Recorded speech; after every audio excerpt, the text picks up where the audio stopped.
안녕하세요, 시청자 여러분. 오늘 이야기도 함께 들어보시죠. 남편의 누나가 임신을 했습니다. 시어머니는 누나를 저희 집으로 데려와 안방을 내어주라고 강요했죠. 저는 고개를 끄덕이며 동의한 뒤 여행 계획을 세웠습니다. 그러자 시댁 식구들이 겁에 질려 제게 90통의 전화를 걸어왔습니다. 저는 받지 않았고 그들은 공황 상태에 빠졌죠. 화려한 도시 서울에서의 제 삶은 저 서연과 남편 민준의 관계는 언뜻 보기에 완벽한 그림 같았습니다. 도시의 불빛이 발밑에 별처럼 반짝이는 강남의 고급 아파트에 꾸린 우리의 보금자리. 매일 아침이면 갓 내린 커피 향이 아침 햇살과 어우러지는 곳. 이 집은 단순한 집이 아니었습니다. 우리가 함께 쌓아 올린 경제적 독립과 사랑의 증거였죠. 적어도 저는 그렇게 믿었습니다. 민주는 제가 사랑하는 사람이자 남편이지만 그는 지방의 전통적인 가정 출신이었습니다. 그곳에서는 힘들게 번 돈에 가족이라는 보이지 않는 족쇄가 따라붙곤 했죠. 반면 저는 평범한 가정에서 자랐지만 개인적인 노력과 이른 나이에 시작한 부동산 투자 덕분에 꽤 큰 자산을 모을 수 있었습니다. 우리가 이 아파트를 매입하기로 결정했을 때 총 매매가는 9억 원이었습니다. 신혼부부에게 재정 문제는 투명하게 해결해야 할 숙제와도 같죠. 저는 민준에게 솔직하게 말했습니다. 나한테 현금 7억 원이 있어. 이건 결혼 전에 마련한 내 개인 재산이고 서류도 다 있어. 오빠, 나머지 2억은 은행에서 대출받대. 그건 내가 주 책임자로 갚아나갈게. 대신 아파트 명의는 내 단독 명의로 하고 싶어. 그때 민주는 계산적인 기색 하나 없이 고마움과 사랑이 가득한 눈으로 저를 바라보았습니다. 우리 아내가 이렇게 능력 있으니 난 당신만 믿어. 당신 뜻대로 해. 우리가 함께 있을 수만 있다면 뭐든 좋아. 저는 그 약속을 믿었습니다. 아파트 가격의 약 78%에 해당하는 7억 원은 제가 제 돈으로 계약금을 치렀습니다. 나머지는 은행 대출이었고 우리는 매달 공동 생활비 계좌에서 대출금을 상환했습니다. 저는 혹시 모를 비상 상황에 대비해 그 공동 계좌에 항상 대출 상환액보다 훨씬 큰 금액을 유지해 두곤 했습니다. 저는 이 집에 물질적인 것뿐만 아니라 제 모든 정신과 마음을 쏟아부었습니다. 제게 이곳은 안전한 피난처이자 민준과 제가 외부의 간섭이나 험담에 휘둘리지 않고 자유롭게 우리 삶을 꾸려나갈 수 있는 공간이었습니다. 하지만 인생이란 잔잔한 호수 같을 수만은 없는 법이죠.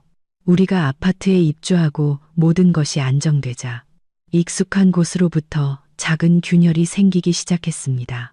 바로 시댁이었습니다. 시어머니인 최 여사님은 가정 내에서 막강한 권력을 가진 분이셨습니다. 그 권력은 돈에서 나오는 것이 아니라 어머니라는 역할과 모든 것을 자기 뜻대로 하려는 습관에서 비롯된 것이었죠. 어머니는 늘 민준이 외아들이자 집안의 기둥이며 아들의 삶은 자신이 결정해야 한다고 생각하셨습니다. 제가 78%를 부담한 우리 아파트도 어머니 눈에는 그저 내 아들 집일 뿐이었습니다. 시누이인 민희는 미혼에 충동적이고 의존적인 성격이었습니다. 그녀는 수시로 우리 집에 들렀고 어떨 땐 하룻밤, 어떨 땐 며칠씩 머물렀습니다. 그러면서 제가 어떻게 요리해야 하는지, 어떻게 청소해야 하는지, 그리고 가장 중요하게는 어떻게 남편에게 순종하고 시댁을 섬겨야 하는지에 대해 원치 않는 조언을 늘어놓았습니다. 그 사이에서 민주는 안쓰러울 정도로 약한 사람이었습니다. 그가 저를 진심으로 사랑한다는 건 알았지만 그는 명확한 경계를 설정할 만큼 강하지 못했습니다. 시어머니나 시누이가 무리한 요구를 할 때마다 민주는 항상 회피하거나 양보하는 쪽을 택했습니다. 서연아, 그냥 좀 참아줘. 엄마가 저러시는 거 하루 이틀도 아니잖아. 그래야 집안이 조용해. 바로 그 집안이 조용해진다는 말이 시댁이 우리 보금자리에 점점 더 깊이 개입하도록 문을 열어준 셈이었습니다. 저는 민준에 대한 사랑과 윗사람에 대한 존중 때문에 참고 또 참았습니다. 언젠가는 그들도 우리가 행복한 모습을 보면 스스로 물러날 것이라 생각했습니다. 하지만 저는 틀렸습니다.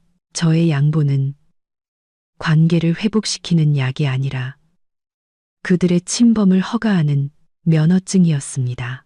같은 시기에 시누이 민희는 새로운 사업 계획에 대해 넌지시 말을 꺼내기 시작했습니다. 큰 목돈이 필요하다며 자신의 어려운 처지를 민준에게 하소연하곤 했죠. 민준은 매우 걱정하며 제 등 뒤에서 누나와 몰래 따로 이야기를 나누는 일이 잦아졌습니다. 저는 경계심을 가졌습니다. 거울의 금처럼 우리 관계의 균열은 점점 더 커지고 있었습니다. 저는 조만간 이 거울이 산산조각 날 것이라는 걸 알았습니다. 그리고 그 파국의 원인은 시어머니나 시누이뿐만 아니라 입으로는 늘 저를 사랑한다 말하면서도 저를 지켜줄 용기는 없는 제 남편에게도 있다는 것을요. 그리고 마침내 제가 가장 걱정하던 일이 터졌습니다. 그것은 다툼이 아닌 기쁜 소식의 형태를 띠고 나타났습니다. 모든 것이 저를 궁지에 몰아넣기 위해 짜인 각본처럼 느껴졌습니다. 그날은 토요일 오후였습니다. 시어머니와 시누이가 우리 집에 찾아왔습니다. 분위기가 평소와는 사뭇 달랐습니다.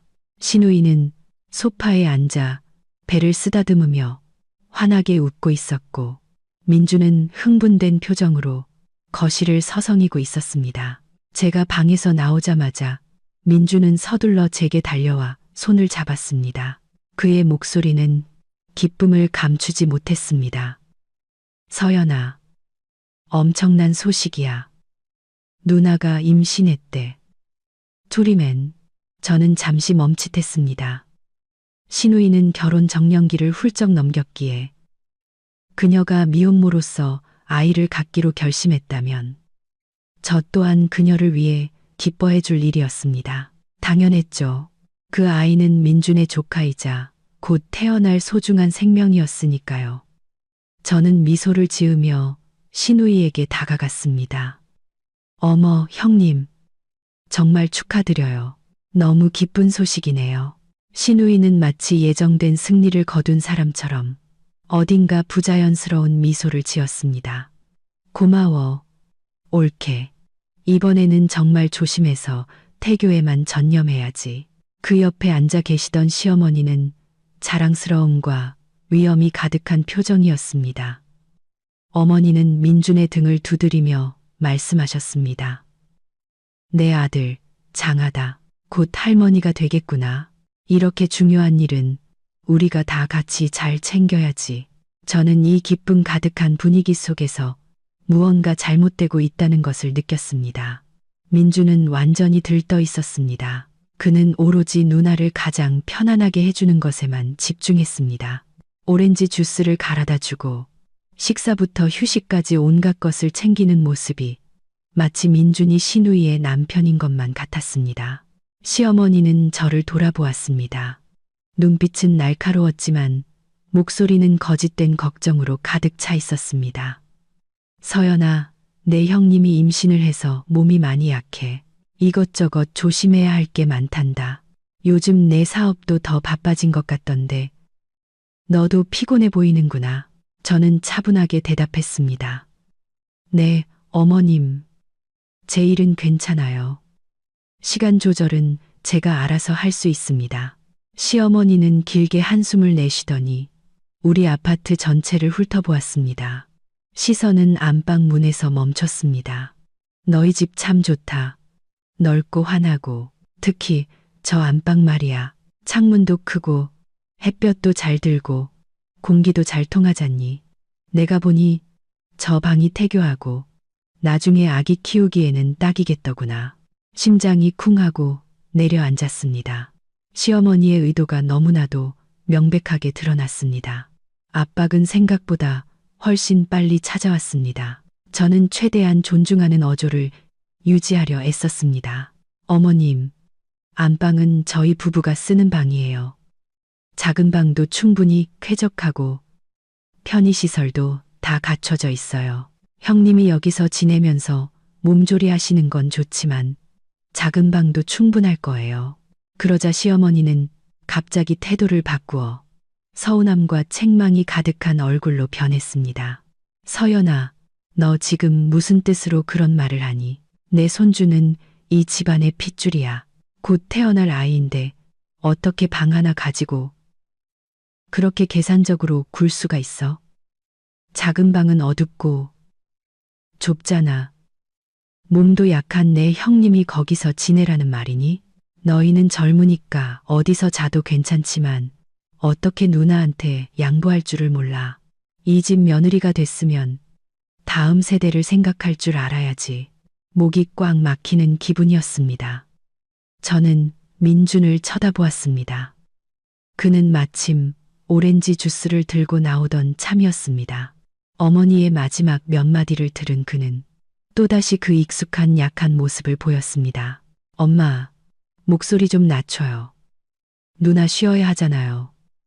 서연아, 당신도 엄마랑 그만 싸워. 방 문제는 나중에 천천히 얘기하면 되잖아. 지금은 누나가 임신 초기니까 누나 기분을 좋게 해주고 건강하게 해주는 게 제일 중요해. 민주는 마치 제가 문제를 일으켜 이 좋은 분위기를 망치는 사람인 것처럼 말했습니다. 그는 철저히 어머니와 누나의 편에 섰습니다. 제 걱정이 근거 없는 것이 아니었습니다. 신우이의 임신은 시어머니가 우리 삶에 더 깊이 개입하고 우리 공간을 점령할 완벽한 명분을 제공한 셈이었습니다. 만약 신우이가 이 집에 들어와 아이를 낳고 산다면 저와 민준의 사적인 공간은 완전히 사라지고 경계는 무너질 것이며 결국 가장 큰 피해를 보는 사람은 제가 될 것이었습니다. 시어머니는 민준의 망설임과 저의 침묵을 보고 자신이 한 발 앞섰다는 것을 알았습니다. 그녀는 한 걸음 더 나아가기로 결정했습니다. 민준아, 넌 똑똑히 알아야 한다. 저렇게 넓은 안방에 발코니도 있으니 나중에 내 손주 햇볕도 쬐고 맑은 공기도 마실 수 있지. 내 아내랑 잘 얘기해봐. 누나와 내 조카를 생각할 줄 알아야지. 민주는 애원하는 눈빛으로 저를 보며 속삭였습니다. 서연아, 이번 한 번만 나 좀 도와줘. 누나 잠시만 지내는 거잖아. 약속할게. 나중에 모든 게 제자리로 돌아올 거야. 저는 민준의 얼굴에서 피로와 두려움을 보았습니다. 그가 어머니를 두려워하고 누나의 기분을 상하게 할까봐 겁낸다는 것을 알았습니다. 하지만 저는 더 이상 양보할 수 없었습니다. 이번 양보는 제 삶과 제 집에 대한 통제권을 영원히 잃는 것과 마찬가지였습니다. 그날 오후, 저는 아무런 대답도 하지 않았습니다. 시어머니께는 그저 이렇게 말했을 뿐입니다. 네, 어머님, 이건 저희 부부가 다시 상의해보고 나중에 말씀드릴게요. 그리고는 양해를 구하고 제 방으로 들어가 문을 닫았습니다. 넓은 안방에 홀로 앉아 도시의 불빛이 하나둘 켜지는 창밖을 바라보았습니다. 저는 스스로에게 다짐했습니다. 이 무의미한 양보를 끝낼 때가 왔다고. 방을 양보하는 것은 단지 핑계일 뿐 보이지 않는 최후 통첩이었습니다. 저의 침묵의 계획은 바로 지금 시작되어야 했습니다. 더 이상 감정에 휘둘릴 수 없었습니다. 이성과 냉정한 숫자들의 근거에 행동해야만 했습니다. 민준이 문을 두드리고 방으로 들어왔습니다. 그의 얼굴에는 걱정이 가득했습니다. 서연아, 화내지 마. 엄마는 그냥 누나 걱정돼서 그러시는 거야. 당신 기분 안 좋은 거 알지만 우리가 조금만 양보하면 안 될까? 저는 자리에서 일어나 민준의 눈을 똑바로 쳐다보았습니다. 민준 씨, 이게 양보라고 생각해요? 이건 강요예요. 당신은 지금 내 개인 재산을 다른 사람의 부당한 요구를 위해 쓰라고 하고 있어요. 이게 공평하다고 생각해요. 민주는 당황했습니다. 그는 제 질문에 정면으로 답하지 못했습니다. 그저 같은 말만 우리 조카잖아. 제발. 응. 내가 나중에 꼭 보답할게. 저는 더 이상 아무 말도 하지 않았습니다. 이미 제 답은 정해져 있었습니다. 그의 공허한 약속과 나약함에 지쳐버렸습니다. 저는 알고 있었습니다.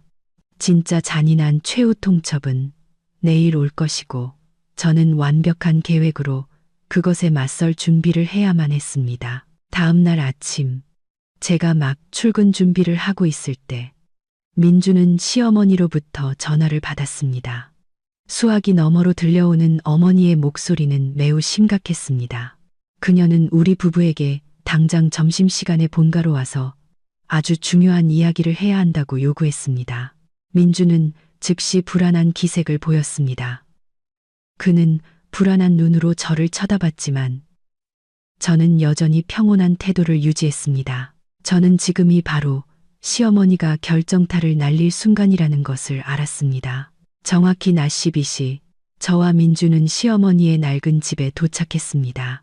분위기는 무거웠고 평범한 가족 식사의 따뜻함은 전혀 찾아볼 수 없었습니다. 시누이도 와서 어머니 옆에 앉아 있었는데 애써 감추려 했지만 표정에는 승리감이 어려 있었습니다. 식탁에 앉자마자 시어머니는 수저를 옆으로 밀어놓고 저와 민준을 똑바로 쳐다보았습니다. 내가 너희를 부른 건 한 가지를 확실히 해두기 위해서다. 이건 우리 집안의 중대사야. 시어머니는 차갑고 단호한 어조로 말을 시작했습니다. 민준이 서둘러 끼어들었습니다. 엄마, 무슨 일인데 그렇게 심각하게 말씀하세요. 할 말씀 있으시면 그냥 편하게 하세요. 시어머니는 민준의 말을 무시하고 시선을 제게 고정했습니다. 서연아, 네가 내 사업도 하고 능력 있는 거 안다. 하지만 이 집 며느리가 된 이상 뭐가 가장 중요한지는 알아야지. 안방 문제는 내가 깊이 생각해 봤는데 다른 방법은 없다. 시누이가 즉시 거들었습니다. 그녀의 말투는 너무나도 자연스러웠습니다. 맞아요. 옳게 내 안방이 집에서 햇빛도 제일 잘 들고 제일 넓잖아요. 제가 지금 임신 중이라 의사 선생님도 조용하고 쾌적한 공간에서 쉬어야 한다고 하셨어요. 나중에 아기 태어나면 햇볕도 쬐어주고 유모차 놓을 공간도 필요한데 작은 방은 턱없이 부족해요. 저는 아무런 반응 없이 표정에 감정이 드러나지 않도록 유지하며 듣고만 있었습니다. 그들이 어디까지 가는지 보고 싶었습니다. 시어머니는 제 침묵을 보고 제가 흔들리고 있다고 생각했는지 한 걸음 더 압박해 왔습니다. 서연아, 마지막으로 말한다. 나는 네가 당장 안방을 네 형님과 내 손주에게 양보할 것을 요구한다. 민준이는 내 아들이고 이 집안의 기둥이야. 누나와 조카를 챙길 책임이 있어. 너희는 아직 젊고 건강하니까 잠시 작은 방에서 지내는 건 아무 문제도 아니지. 혈육의 정을 생각해야지. 그 순간 민주는 눈에 띄게 망설이기 시작했습니다. 그는 어머니와 저를 번갈아 보며 괴로운 표정을 지었습니다. 그는 테이블 밑으로 제 손을 잡고 꽉 쥐었습니다. 그리고 더듬거리며 말했습니다. 엄마, 그건 서연이한테도 좀 힘든 일이에요. 이 집 엄마도 아시잖아요. 대부분 서연이가 번 돈으로 산 거예요. 민준의 말은 시어머니의 인내심에 찬물을 끼얹는 격이었습니다. 그녀는 손으로 테이블을 세게 내리쳤고 그 건조한 소리에 모두가 깜짝 놀랐습니다. 민준아, 너 지금 뭐라고 했니? 돈? 감히 이 엄마 앞에서 돈 얘기를 꺼내? 넌 아들이면서 네 아내 하나 휘어잡지 못하고 아내가 돈을 핑계로 이 엄마한테 대들고 시댁 식구를 외면하게 내버려둬. 시어머니의 목소리는 이제 더 이상 자제력을 찾아볼 수 없었습니다. 민준 씨, 더 이상 아무 말도 할 필요 없어요. 제가 민준의 말을 단호하게 끊었습니다. 그를 쳐다보지 않고 시어머니를 똑바로 응시했습니다.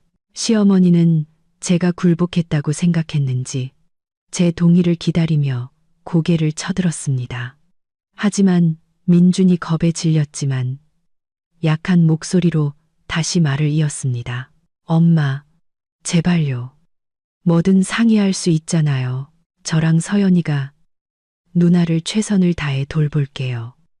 하지만 방 문제는 시어머니는 민준이 말을 끝내기도 전에 자리에서 벌떡 일어나 의자를 뒤로 밀쳤습니다. 그녀는 민준을 노려보았고 그 눈빛은 날카로운 칼과 같았습니다. 그녀의 말은 마지막 일격과도 같았습니다. 좋다. 너희 부부가 내 말을 듣지 않겠다면, 가족을 위하지 않겠다면, 내 손주를 위하지 않겠다면 나도 이 결혼 더는 필요 없다. 민준아, 똑똑히 들어라. 내 아내 서연이가 누나에게 안방을 내주지 않는다면 그냥 이혼해. 당장 이혼하라고. 넌 우리 집 외아들이야. 자기 재산만 지키려는 이기적이고 몰상식한 며느리 때문에 내가 망신당하게 둘 순 없어. 시댁을 위해 헌신할 줄 모르는 아내는 나도 받아들일 수 없다. 민준아, 선택해라. 엄마와 가족을 선택할 거냐, 아니면 내 이기적인 아내를 선택할 거냐. 시어머니의 선언은 작은 방 안에 울려 퍼졌습니다. 이혼. 제가 마음의 준비를 하고 있던 단어였습니다. 하지만 시어머니의 입에서 직접 듣는 것은 여전히 고통스러웠습니다. 민주는 완전히 무너져 내렸습니다. 그는 그 자리에 얼어붙은 듯 얼굴이 핏기 하나 없이 창백해졌습니다. 그는 애원하는 눈빛으로 어머니를 보다가 다시 저를 돌아보았습니다. 그의 눈에는 무력감과 두려움이 가득했습니다. 어머니와 저, 가족과 사랑, 둘 다 잃을지도 모른다는 공포였습니다. 저는 여전히 가만히 앉아 심호흡을 하며 마음의 동요를 드러내지 않았습니다. 저는 민준의 나약함을 꿰뚫어 보고 있었습니다. 그는 감히 저를 보호하기 위해 나서지 못할 것입니다. 그는 회피하거나 항복하는 길을 택할 것입니다. 제가 아닌 그의 어머니가 내뱉은 이 이혼 협박이야말로 제 인내의 잔을 채운 마지막 물방울이었습니다. 민준 씨, 아무 말도 하지 마세요. 제가 입을 열었습니다. 제 목소리는 놀라울 정도로 부드러웠습니다. 마치 긴장된 공기 속을 스치는 시원한 바람처럼요. 저는 시어머니를 돌아보며 기묘한 미소를 지었습니다. 네, 어머님, 하시는 말씀 잘 들었습니다. 어머님 뜻대로 하겠습니다. 형님께 안방을 내어드리겠습니다. 방 전체가 절대적인 침묵에 휩싸였습니다. 시어머니, 시누이, 그리고 민준까지 모두가 너무 놀라 말을 잇지 못했습니다. 그들은 제가 이렇게 쉽게 항복할 줄은 꿈에도 몰랐을 것입니다. 민준은 믿을 수 없다는 표정으로 저를 바라보았습니다. 마치 진심이야 라고 묻는 것 같았습니다. 저는 조용히 고개를 끄덕였습니다. 굴복하는 듯 보였지만 사실은 더 큰 계획의 시작을 알리는 마지막 대답이었습니다. 네, 오늘 밤 바로 작은 방으로 짐을 옮기겠습니다. 어머님과 형님은 걱정 마시고 형님 건강만 잘 챙기세요. 말을 마친 저는 자리에서 일어나 시어머니와 시누이에게 정중히 인사하고 집을 나섰습니다. 민준이 제 이름을 불렀지만 저는 돌아보지 않았습니다. 저는 이제부터 더 이상 수동적인 피해자가 아니라는 것을 알았습니다. 이 양보야말로 저만의 침묵의 전략을 시작할 수 있는 열쇠였습니다.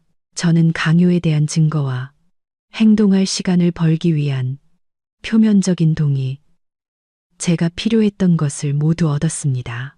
시댁을 나서자 놀라움과 안도감에 휩싸인 그들을 뒤로했습니다. 민준이 저를 따라 대문까지 달려 나왔습니다. 그의 얼굴에는 기쁨과 걱정이 뒤섞여 있었습니다. 마치 상처 하나 없이 전쟁에서 벗어난 사람 같았죠.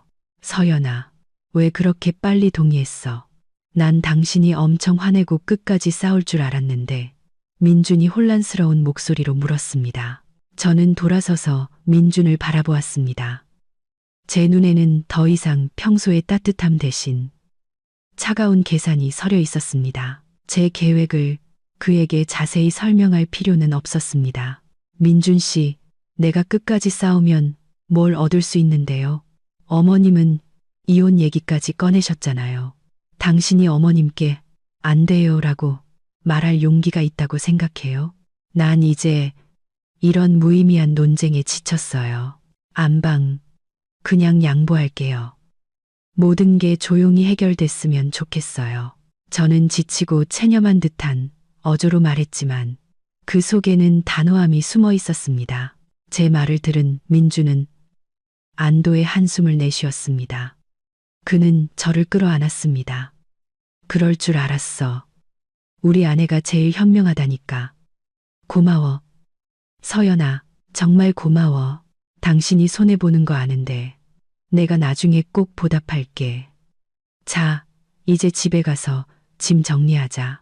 민준의 그 안도감, 제 상처에 대한 그의 무심함이 오히려 제 결심을 더욱 굳건하게 만들었습니다. 그는 저의 한 번의 양보로 모든 것이 순조롭게 해결되었다고 믿고 있었습니다. 하지만 그는 이것이 제가 오랫동안 준비해온 복잡한 계획의 서막에 불과하다는 것을 전혀 알지 못했습니다. 아파트에 돌아오자마자 저는 짐을 정리하기 시작했습니다. 민주는 제 개인 물품 몇 가지를 옮기는 것을 도왔지만 그는 별로 집중하지 못하는 듯 했습니다. 그는 여전히 기분 좋게 어머니와 시누이에게 전화를 걸어 제가 방을 양보하기로 했으니 언제든 짐을 옮겨와도 좋다고 알렸습니다. 네, 엄마, 걱정 마세요. 서연이가 다 정리했어요. 내일 누나 바로 와서 쉬어도 돼요. 네, 알았어요. 제가 아내 잘 챙길게요. 걱정 마세요. 저는 민준의 통화를 똑똑히 들었고 그가 스스로를 가족 갈등을 해결한 영웅이라고 생각하고 있다는 것을 알았습니다. 저는 안방에서 가장 중요한 개인 물품들을 작은 방으로 옮기기 시작했습니다. 짐을 정리하는 과정에서 저는 침묵의 계획 첫 단계를 실행에 옮겼습니다. 바로 증거 수집과 정리였습니다. 저는 옷장 깊숙이 숨겨둔 소형 금고를 열었습니다. 그 안에는 제가 소중히 보관해온 두꺼운 서류 파일이 있었습니다. 저는 그것들을 꺼내 하나하나 꼼꼼히 다시 확인했습니다. 첫째, 제 이름이 단독 명의자로, 민준이 공동 거주자로 명시된 아파트 매매 계약서. 둘째, 혼인 전 형성된 본인, 고유 재산으로 아파트 대금을 지급함이라고 명확히 기재된 7억 원 계좌 이체 확인서. 셋째, 이 돈이 부부 공동 재산이 아님을 증명하는 공증받은 제 개인 재산 증명서. 저는 이 모든 서류를 다시 한번 휴대폰으로 촬영한 뒤 저만 비밀번호를 아는 안전한 클라우드 저장소에 전자사본을 업로드했습니다. 원본은 방수 상자에 넣어 잠근 후 작은 방 수납장 깊숙한 곳에 숨겨두었습니다. 저는 재산에 대한 증거뿐만 아니라 간섭과 강요에 대한 증거도 수집했습니다.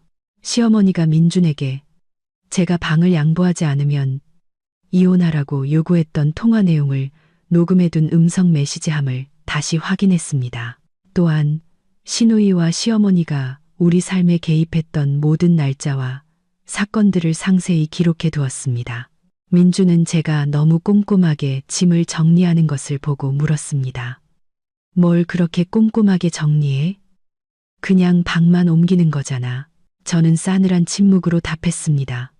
중요한 물건들이라서요. 신경 쓰지 않아도 돼요. 제 태도에 민주는 약간 기분이 상한 듯 했지만 그는 이내 자신의 작은 승리의 기쁨에 취해 그 사실을 잊어버렸습니다. 알았어. 천천히 정리해. 난 저녁 사러 밖에 좀 다녀올게. 오늘 내가 가족 문제를 잘 해결한 것 같아서 기분이 좋네. 봐, 우리가 조금만 양보하니까 모든 게 평화로워지잖아. 그는 정말로 모든 것이 평화로워졌다고 믿고 있었습니다. 그는 저의 이 양보가 곧 닥쳐올 거대한 폭풍의 전조라는 것을 전혀 깨닫지 못했습니다. 민준이 나간 후 저는 작은 방 문을 잠갔습니다. 이제 계획의 가장 중요한 단계인 자금 이동을 실행할 시간이었습니다. 민준이 나간 후 저는 다시 짐 정리로 돌아왔습니다. 하지만 이번에는 옷이나 책을 작은 방으로 옮기는 것이 아니었습니다. 저는 안방 문을 잠그고 개인 노트북을 켠 뒤 침묵의 전략 두 번째 단계에 착수했습니다. 바로 자금 이체 준비였습니다. 저는 화면 앞에 앉아 법적으로 완벽하게 보호받는 제 개인 재산으로 아파트에 투자된 금액들을 다시 확인했습니다. 하지만 제게는 그보다 더 큰 돈, 결혼 후 제 개인적인 투자로 불린 3억 5천만 원이 더 있었습니다. 이 돈은 비록 제 개인 재산이었지만 단기 투자의 현금 흐름을 원활하게 관리하기 위해 부부 공동 계좌와 연결된 별도의 계좌에 넣어두었습니다. 민주는 공동 계좌에 접근할 권한은 있었지만 이 연결 계좌의 존재와 규모에 대해서는 전혀 알지 못했습니다. 그는 그저 소소한 거래 내역만 볼 수 있었을 뿐이죠. 저는 이 3억 5천만 원을 인출하는 것이 위험한 한 수라는 것을 알았습니다. 그것은 엄청난 재정적 충격을 줄 것입니다. 하지만 이것이야말로 제가 이 수동적인 상황에서 벗어날 수 있는 유일한 지렛대였습니다. 제 피땀 어린 돈이 민준의 통제하에 놓여있게 할 수는 없었습니다. 특히 그가 자신의 가족을 위해 제 이익을 희생할 준비가 되어 있다는 것을 증명한 이상은요. 저는 오후 내내 모든 거래 내역을 다시 검토했습니다. 제 모든 금융 활동이 명확한 근거를 가지고 있는지, 이혼 준비에 필요하다면 어떤 자료가 더 필요한지 확인하고 싶었습니다. 저는 은행 거래 내역서를 추가로 복사하여 제가 각종 공과금, 월별 주택담보대출 상환금, 그리고 큰 생활비를 지불하기 위해 공동 계좌로 이체했던 큰 금액들을 눈에 띄게 표시해 두었습니다. 이것은 제가 아내로서의 재정적 의무를 충분히 이행했으며 심지어 경제적 부담의 대부분을 짊어지고 있었다는 것을 증명하기 위함이었습니다. 저는 이 모든 증거들을 작은 충격 방지 가죽 파우치에 꼼꼼히 담아 법적 서류 파일과 함께 작은 방의 방수 상자 안에 넣었습니다. 모든 증거는 제가 맞서 싸워야 할 그날을 위해 안전하게 보관되었습니다. 서류 작업을 마친 후 저는 의도적으로 안방의 물건들을 정리하기 시작했습니다. 단순히 옷을 작은 방으로 옮기는 것이 아니라 제 개인적인 취향이 강하게 묻어나는 물건들을 철거했습니다. 제가 직접 고르고 제 돈으로 산 물건들이었죠. 이탈리아제 스탠드 조명, 고가의 실크 침구 세트, 침대 발치의 페르시안 카펫까지 모든 것을 조심스럽게 접어 상자에 담았습니다. 저는 짐 보관 서비스 업체에 전화를 걸었습니다. 집을 수리하게 되어서 약 2주간 고가의 가구들을 맡겨야 해요. 라고 말하고 민준이 출근한 내일 아침 일찍 짐을 가져가 달라고 요청했습니다. 민준이 패스트푸드를 사들고 집에 돌아왔을 때 저는 개인 물품 정리를 거의 마친 상태였습니다. 안방은 기본적인 가구만 남아 캐져 있었습니다. 민준은 그 변화를 보고 만족스러워하는 듯 했습니다. 우리 아내, 일 처리 정말 빠르네. 방이 훨씬 넓어 보여. 엄마랑 누나한테도 말해뒀어. 내일 누나가 올 거야. 봐, 당신이 조금만 양보하니까 모든 게 다시 즐거워졌잖아. 저는 희미하게 미소 지었습니다.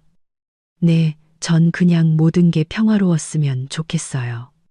민준 씨가 저랑 가족 사이에서 힘들어하는 거 보고 싶지 않아요. 제 말은 체념처럼 들렸지만 마음속으로는 그를 비웃고 있었습니다. 제가 민준 씨를 힘들게 하고 싶지 않다고요? 아니요. 저는 그가 자신이 만들어낸 이 극도의 곤경에 정면으로 맞서기를 원했습니다. 그날 밤, 저와 민주는 겉보기에는 평범한 분위기에서 저녁을 먹었습니다.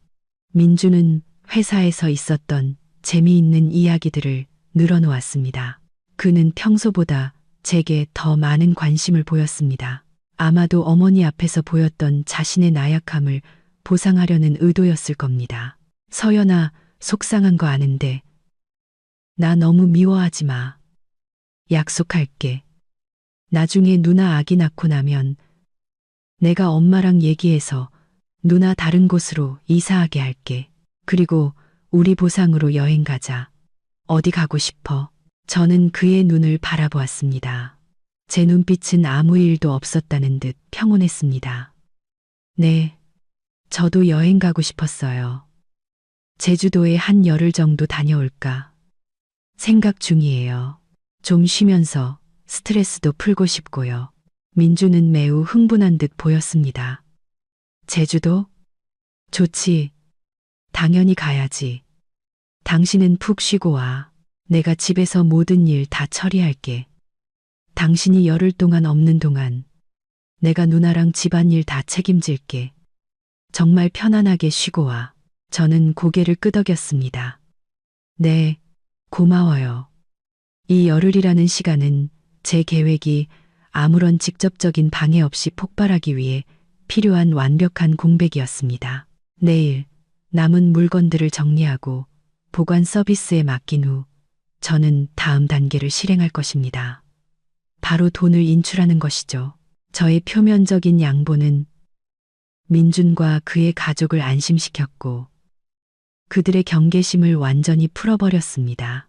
그들은 방 하나를 얻었다고 생각하며 승리에 취해 있었지만 그 방 하나의 대가로 집 전체를 잃을 수도 있다는 사실은 꿈에도 몰랐습니다.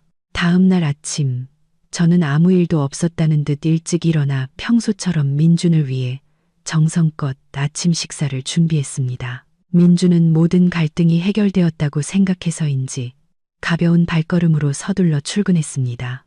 그는 제게 작별 키스를 하며 잊지 않고 당부했습니다. 누나한테 필요한 것들 잘 알려줘. 오늘 저녁에 일찍 와서 뭐 필요한 거 없는지 볼게.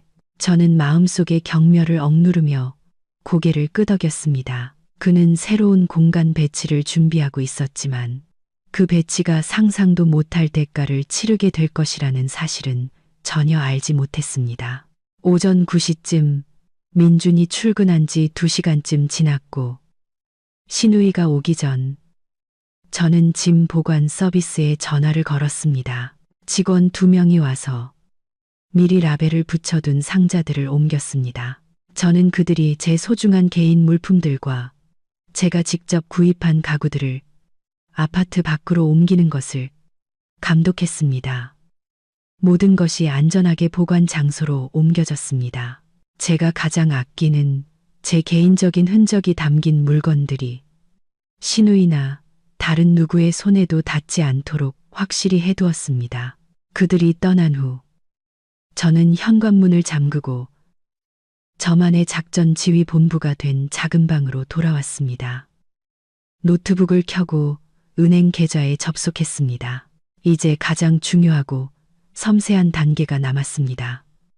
제 개인 자산 3억 5천만 원을 민준의 통제 범위 밖으로 옮기는 것이었죠. 저는 이체 명령을 실행하기 시작했습니다.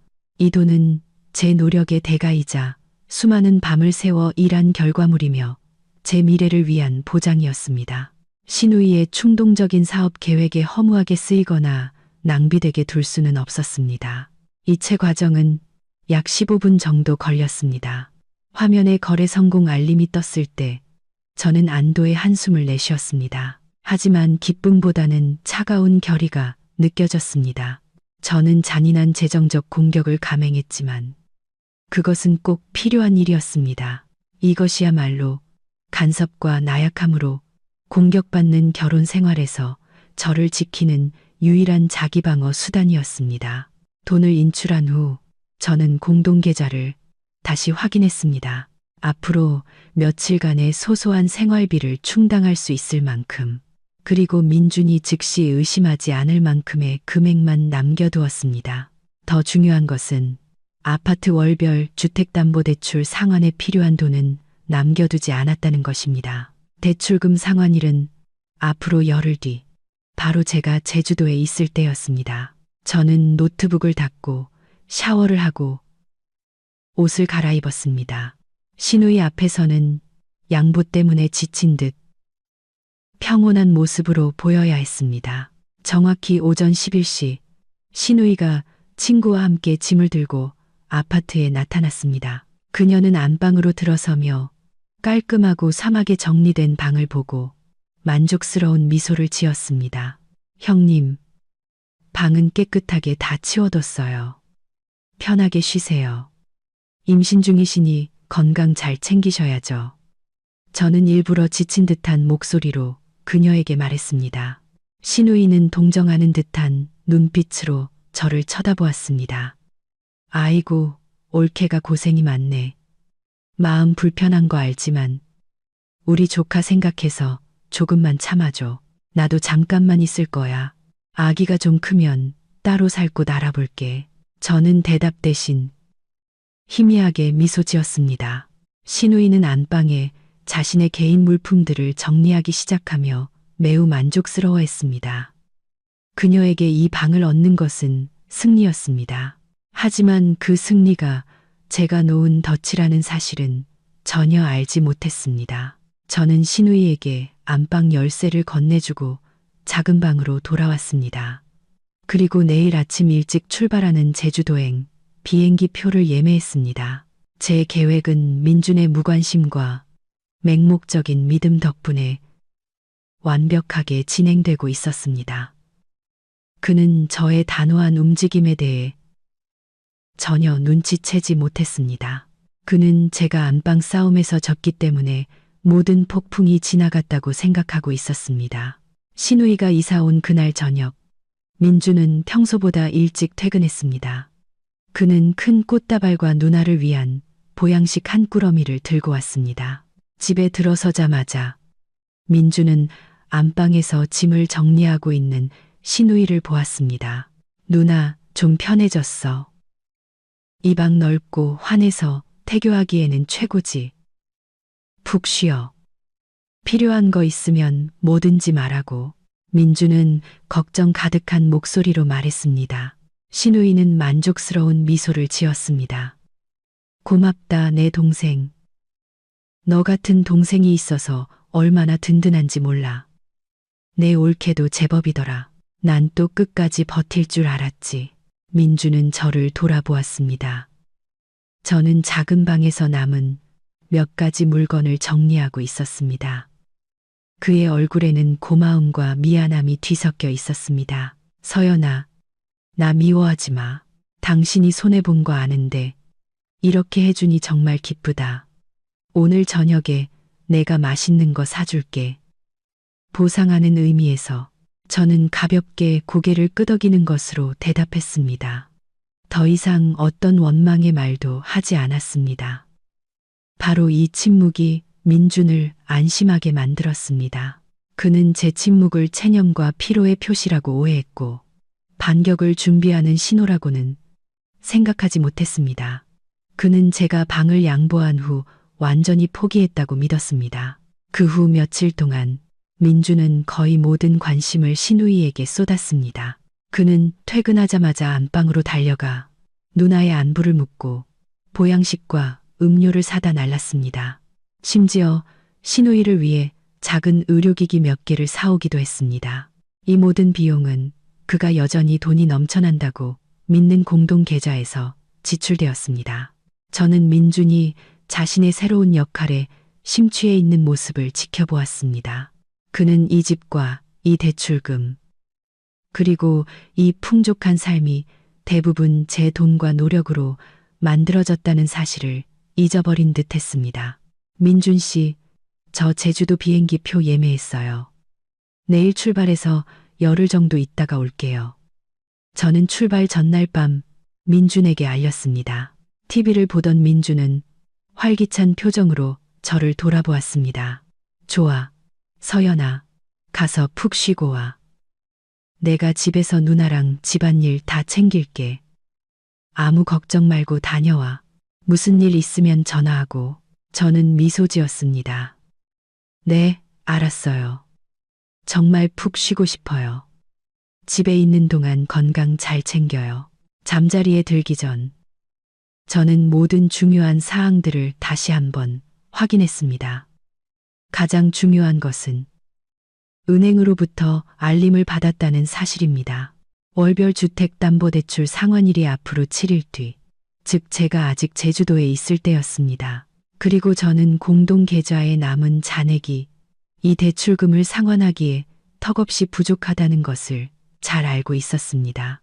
다음 날 이른 새벽, 아직 동이 트기 전에 저는 잠에서 깼습니다. 조용히 여행 가방을 쌌습니다. 제 캐리어는 열흘간의 여행에 필요한 옷 몇 벌과 필수품만 담겨 있어 작고 가벼웠습니다. 어떤 보석이나 고가의 장비도 가져가지 않았습니다. 민주는 작은 방에서 깊이 잠들어 있었습니다.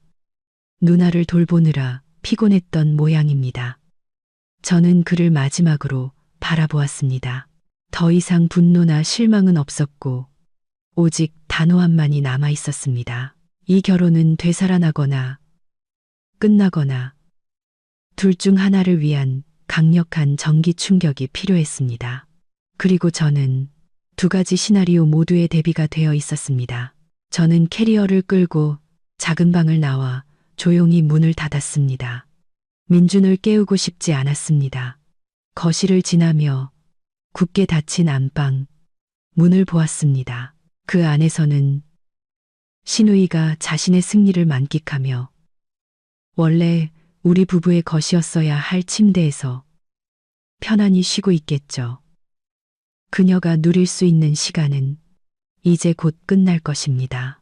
저는 아파트 문을 조심스럽게 잠그고 밖으로 나왔습니다. 도시는 아직 잠들어 있었고 한적한 거리에는 가로등 불빛만이 비추고 있었습니다. 저는 택시를 불러 공항으로 곧장 향했습니다. 김포공항에서의 절차는 신속하게 진행되었습니다. 체크인을 마치고 보안 검색대를 통과한 후 탑승 대기실에 앉았습니다. 지금 이 순간의 기분은 해방감이었습니다. 숨막히는 가족 분위기로부터 시시콜콜한 잔소리로부터 민준의 나약함으로부터의 해방.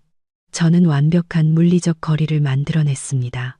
정확히 아침 6시 비행기는 이륙하여 저를 서울에서 멀리 데려갔습니다. 비행기 위에서 솜사탕처럼 떠다니는 하얀 구름을 내려다보며 저는 휴대폰을 꺼내 민준에게 보낼 짧은 메시지를 작성했습니다.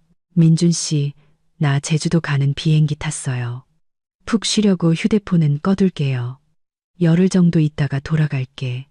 집에 있는 동안 건강 잘 챙기고 누나도 잘 부탁해요. 집안일은 걱정 말고 다녀올게요. 메시지를 보냈습니다. 민준이 잠에서 깨면 이 메시지를 읽을 것을 알았습니다. 그는 제가 미리 알려줬기 때문에 안심할 것이고 제가 정말 휴가를 즐기고 있다고 완전히 믿을 것입니다. 민준은 제 이 여행이 집에서 곧 터질 금융재앙의 촉매제가 될 것이라고는 꿈에도 상상하지 못할 것입니다. 메시지를 보내자마자 저는 휴대폰 전원을 껐습니다.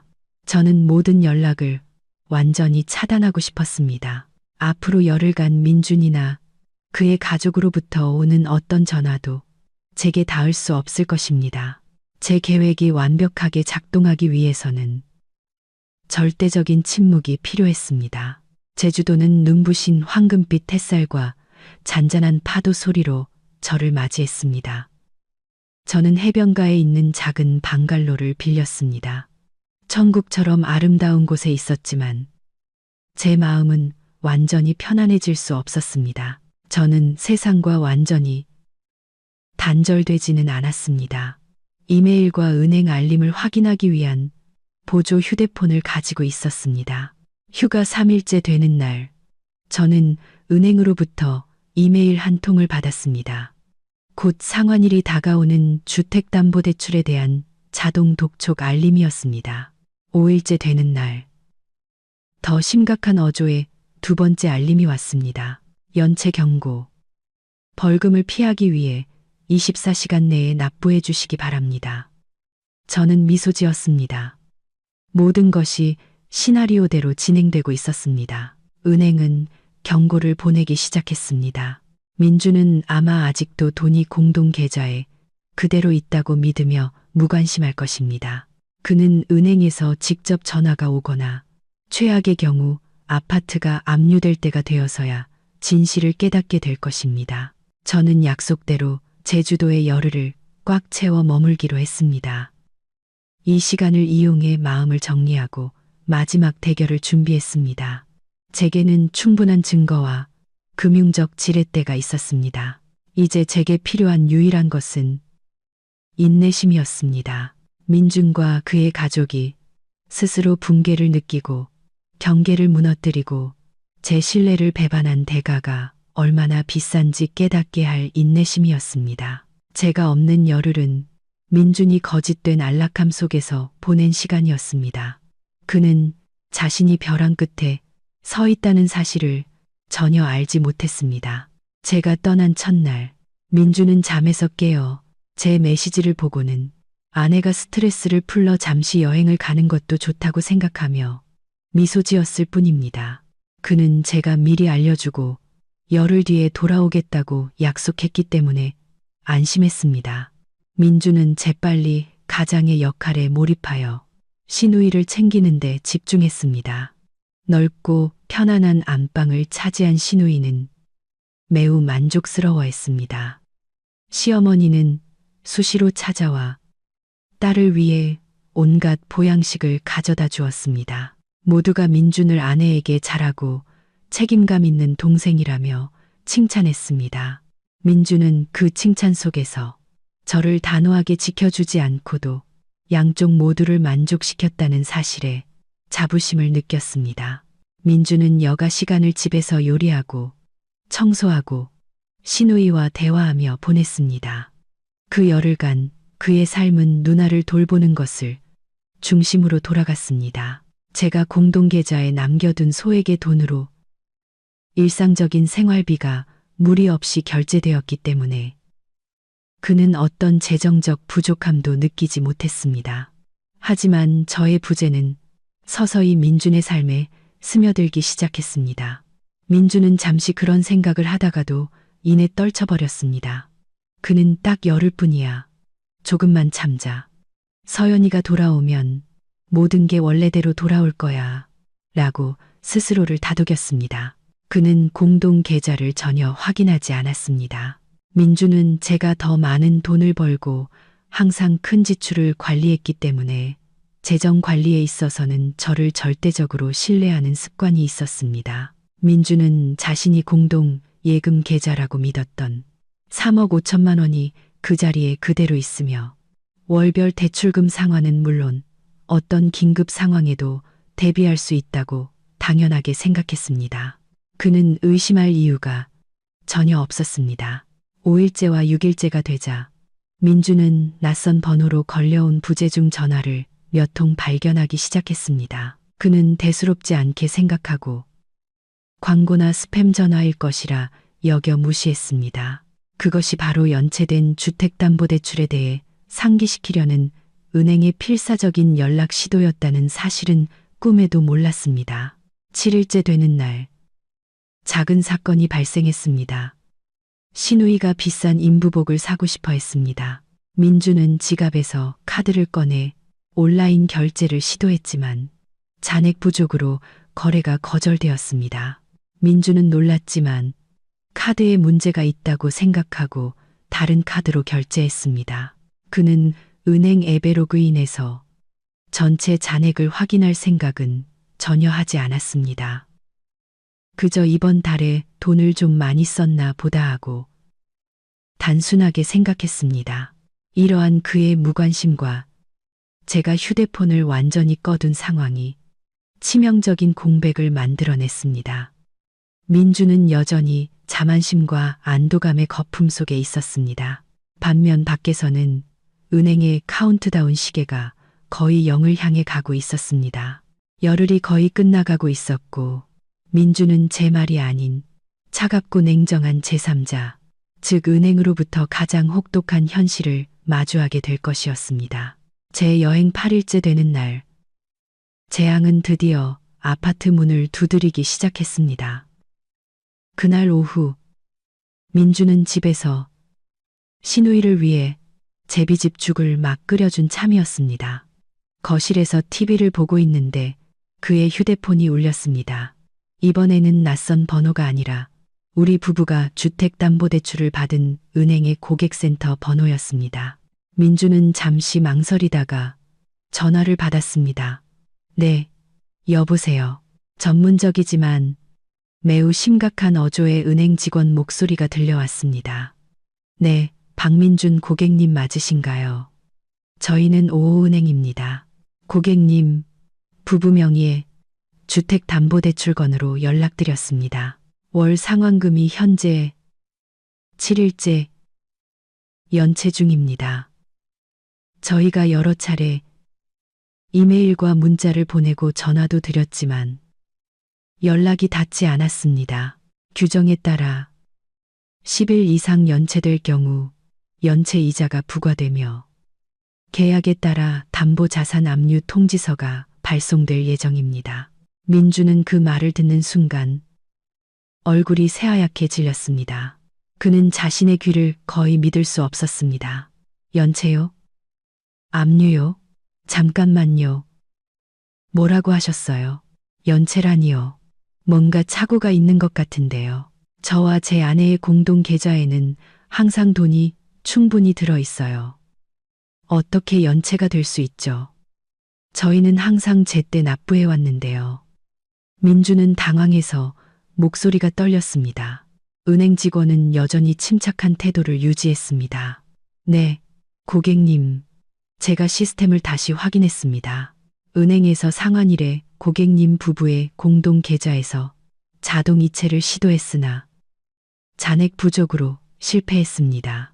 현재 고객님의 공동 계좌 잔액은 월 상환금인 300만 원을 결제하기에 턱없이 부족한 아주 소액만 남아 있습니다. 민준의 머릿속이 핑 돌았습니다. 300만 원은 월 상환금액. 그는 우리 공동 계좌에 제 예금과 투자금 수억 원이 항상 들어있다고 믿었습니다. 어떻게 부족할 수가 있지? 잠시만 기다려주세요. 제가 바로 확인해 볼게요. 압류 통지서나 벌금 같은 건 절대 보내지 마세요. 민주는 서둘러 말하고 직원에게 인사도 제대로 못한 채 전화를 끊었습니다. 민주는 손이 너무 떨려서 휴대폰에 은행 앱을 여는데 몇 초나 걸렸습니다. 그와 제가 자주 사용하던 공동 계좌에 로그인했습니다. 화면에 표시된 숫자는 마치 칼날처럼 민준의 심장을 찔렀습니다. 잔액 15만 원, 15만 원, 단돈 15만 원. 민주는 눈을 비비고 앱을 껐다가 다시 로그인했습니다. 숫자는 변하지 않았습니다. 그는 공황 상태에 빠져 최근 거래 내역을 확인했습니다. 일상적인 소소한 지출 외에는 어떤 큰 금액도 인출되지 않았습니다. 돈이 어디 갔지? 서연이의 예금이랑 투자금 3억 5천만 원이 어디로 사라진 거야? 민주는 극도의 공포 속에서 소리쳤습니다. 그는 제가 그 돈을 자금 순환과 대출 상환을 위해 연결 계좌에 보관하고 있다고 말했던 것을 똑똑히 기억했습니다. 그제야 민주는 제가 제주도로 떠나기 전에 했던 일들을 떠올렸습니다. 비정상적인 침묵, 믿을 수 없을 정도로 쉬웠던 양보, 그리고 여행에 대해 물었을 때 무관심한 태도. 민주는 즉시 작은 방으로 달려가 모든 서랍과 구석을 뒤졌지만 거액의 이체 증거나 은행의 이상한 통지서 같은 것은 아무것도 찾을 수 없었습니다. 제 휴대폰도 찾을 수 없었습니다. 민주는 서둘러 제게 전화를 걸었습니다. 제 휴대폰은 여전히 꺼져 있었습니다. 그는 수십 번이고 계속 전화를 걸었지만 끝없는 침묵만이 돌아올 뿐이었습니다. 민주는 어머니에게 전화를 걸었습니다. 저를 이 상황으로 몰아넣은 장본인 최 여사님과 이야기해야 했습니다. 민주는 신우이가 쉬고 있는 안방으로 달려갔습니다. 그의 얼굴은 넋이 나간 상태였습니다. 누나, 서연이 휴대폰 어디 있는지 봤어. 왜 전화를 안 받지? 누나, 우리 은행 계좌에서 돈이 다 빠져나갔어. 은행에서 집을 압류한대. 쉬고 있던 신우이는 민준의 말에 깜짝 놀랐습니다. 민준아, 너 무슨 헛소리야. 무슨 돈이 빠져나가고 집이 압류돼. 진짜야. 누나, 은행에서 전화 와서 우리가 대출금 연체했다고. 공동 계좌에 15만 원밖에 안 남았다고 했어. 민주는 절망에 찬 목소리로 거의 울부짖었습니다. 진정한 공황 상태가 시작되었습니다. 민준이 내뱉은 말은 신우이에게 마른 하늘의 날벼락과도 같았습니다. 그녀는 침대에서 벌떡 일어났습니다. 얼굴은 창백했고 넓은 안방에서 누리던 여유와 만족감은 온데간데 없었습니다. 민준아, 너 지금 뭐라고 했어? 집이 왜 없어져? 쓸데없는 소리에서 나 놀라게 하지 마. 신우이는 애써 침착하려 했지만 목소리는 떨리고 있었습니다. 민주는 완전히 이성을 잃었습니다. 그는 손에 든 휴대폰을 흔들며 계속해서 고개를 저었습니다. 아니야, 헛소리가 아니라고. 은행에서 방금 전화 와서 우리가 대출금을 연체했고 곧 벌금이 부과되고 집 압류 통지서가 올 거라고 했어. 돈, 공동계좌에 돈이 전부 인출됐단 말이야. 누나, 내가 서연이한테 전화했는데 전화를 꺼놨어. 연락이 안 돼. 신우이는 민준을 보았습니다. 그녀의 눈에는 두려움과 분노가 뒤섞여 있었습니다. 그 올케 도대체 무슨 짓을 한 거야? 왜 돈을 다 빼가? 미쳤나 봐. 민준아, 거기에 얼마가 있었는지 알아? 너희 부부 예금 3억 5천만 원이 넘게 있었잖아. 도대체 무슨 일이야? 민주는 당황해서 신우이의 팔을 잡았습니다. 나도 몰라. 난 그냥 돈이 그대로 있는 줄 알았어. 서연이한테 물어보지도 않았어. 그냥 방만 양보하면 모든 게 괜찮아질 거라고 했단 말이야. 누나, 우리 이제 어떡해? 서연이는 열흘 뒤에나 돌아오는데 은행에서는 며칠 안 남았다고 했어. 공황 상태에 빠진 민주는 어머니에게 전화하는 것 외에는 아무것도 할 수 없었습니다. 그는 떨리는 손으로 시어머니의 번호를 눌렀습니다. 엄마, 엄마, 저 민준이에요. 큰일 났어요, 엄마. 시어머니는 아들의 울먹이는 목소리를 듣고 덩달아 걱정이 되었습니다. 이 녀석, 왜 그렇게 허둥대? 무슨 일이야? 민주는 최대한 조리 있게 상황을 설명하려 했지만 공포 때문에 말이 뒤죽박죽이었습니다. 엄마, 우리 집, 아파트 돈 문제요. 은행에서 전화 와서 대출금 연체됐대요. 공동 계좌에 있던 돈, 서연이가 다 인출했어요.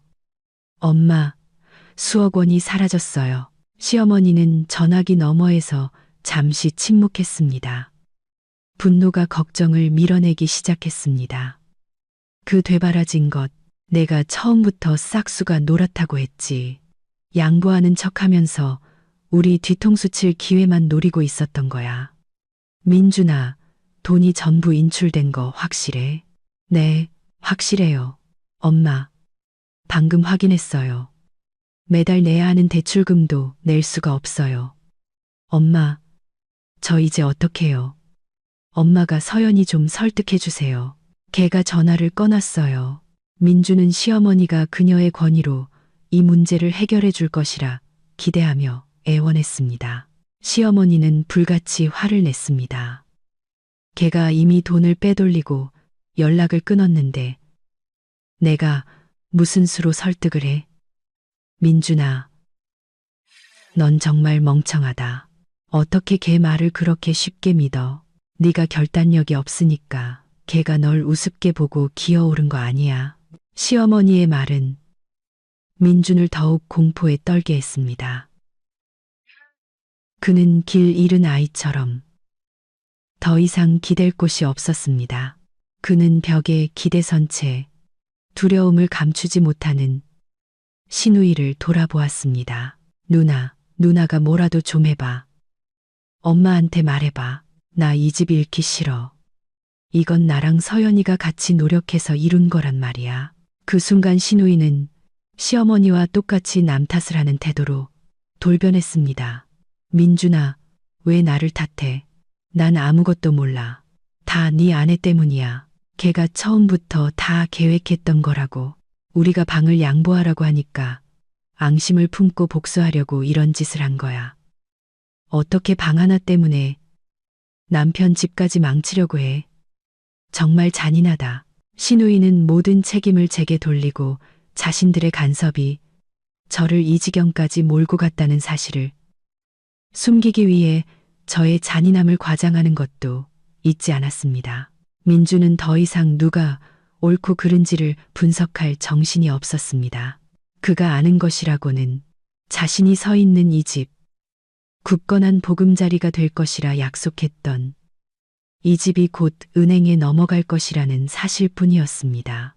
그는 돈을 잃었고 어머니의 존경을 잃었고 자신의 나약함 때문에 모든 것을 잃을 위기에 처했습니다. 엄마, 저 이제 어떡해요? 은행 대출금은 무슨 돈으로 갚아요? 엄마 돈 좀 있어요. 저 좀 도와주세요. 엄마, 민준이 시어머니에게 애원했습니다. 시어머니는 침묵했습니다. 한참 후에 그녀는 실망 가득한 목소리로 말했습니다. 민준아, 너도 알다시피 나한테 그런 큰 돈이 어디 있니? 네가 저지른 일은 네가 책임져.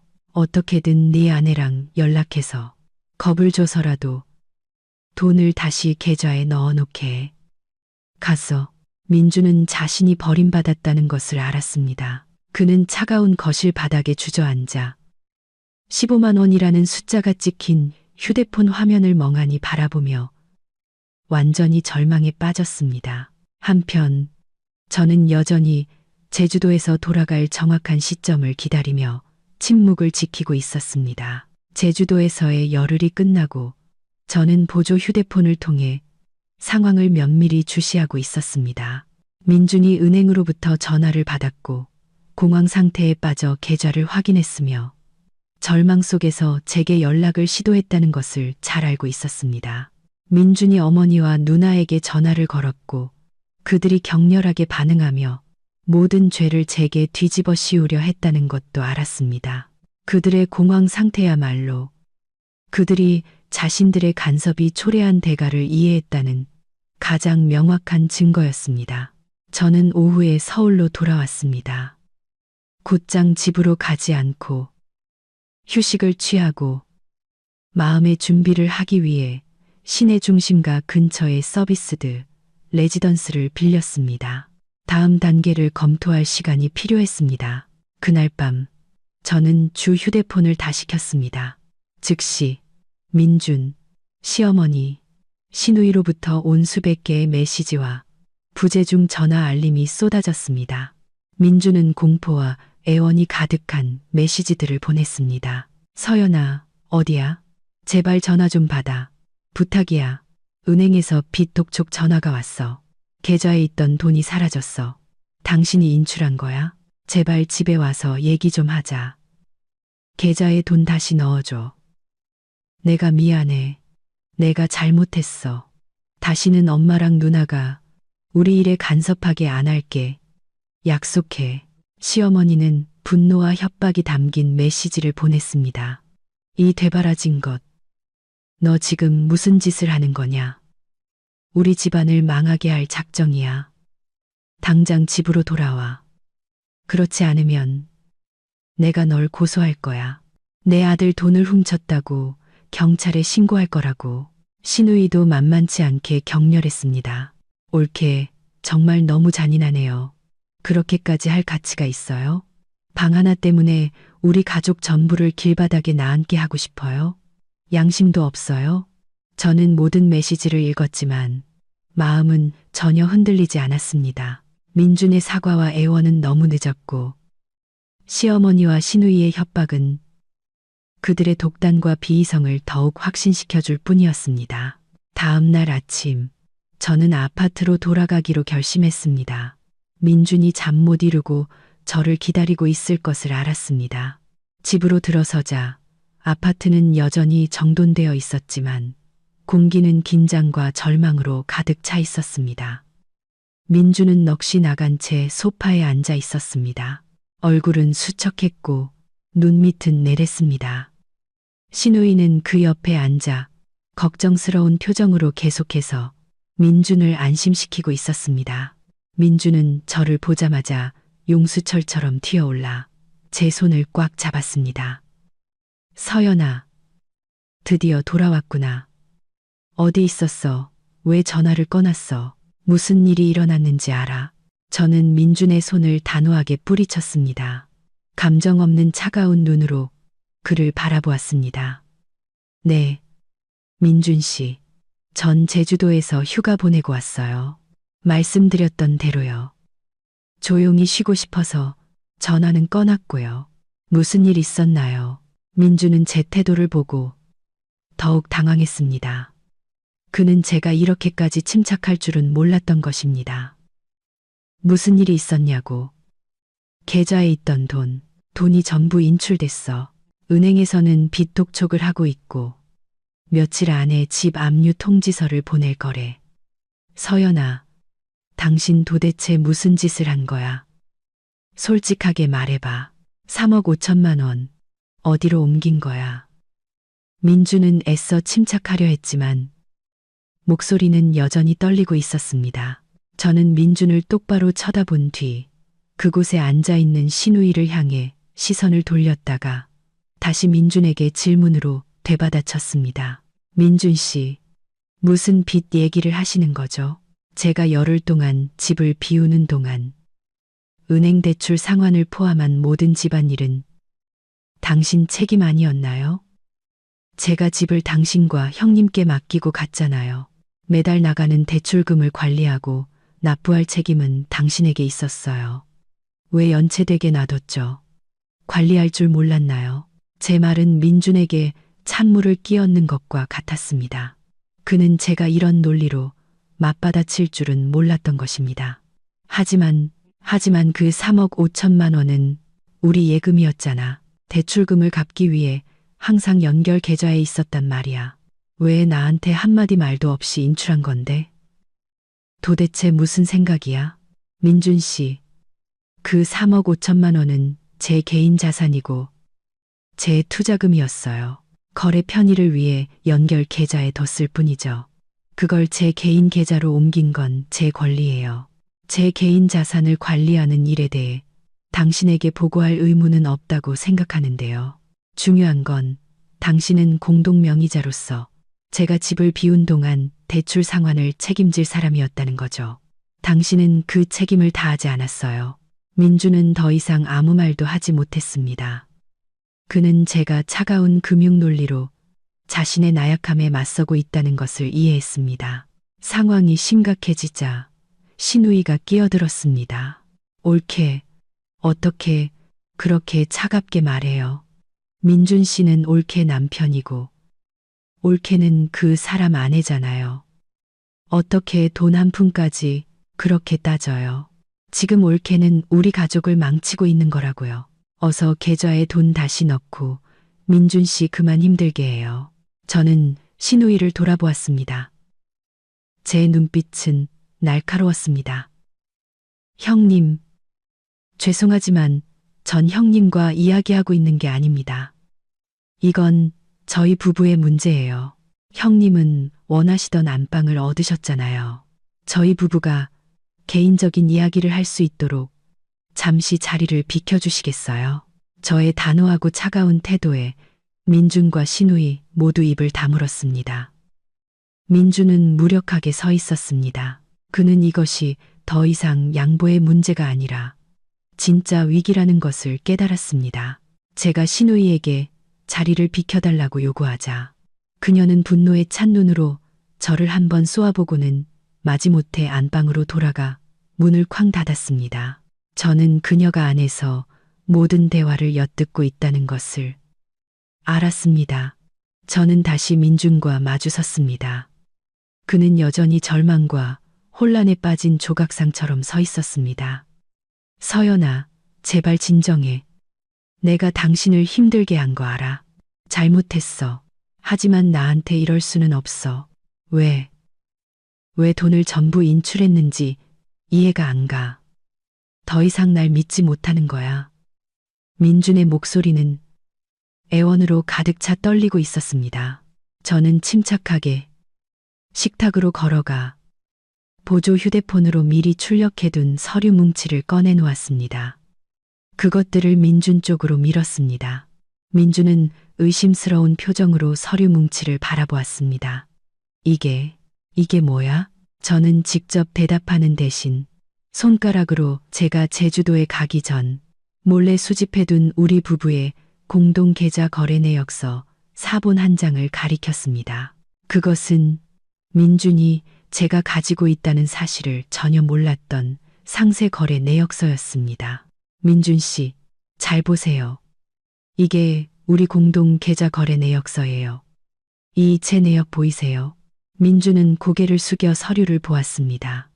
그는 불과 몇 주 전에 이루어진 7천만 원이라는 거액의 이체 내역을 보았습니다. 거래일은 신우이가 사업 투자를 넌지시 말하기 시작했던 시기와 일치했습니다.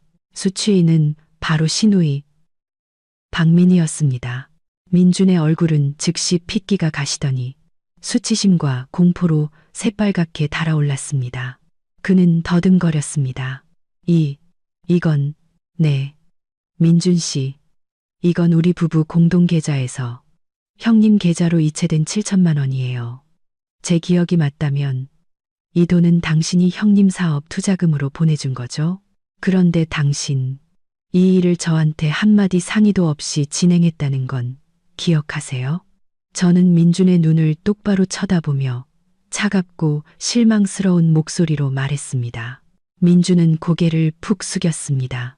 공황 상태는 극도의 후회와 수치심으로 바뀌었습니다. 그는 제가 그의 가장 큰 배신, 즉 금융적 신뢰에 대한 배신을 증명할 반박 불가능한 증거를 가지고 있다는 것을 알았습니다.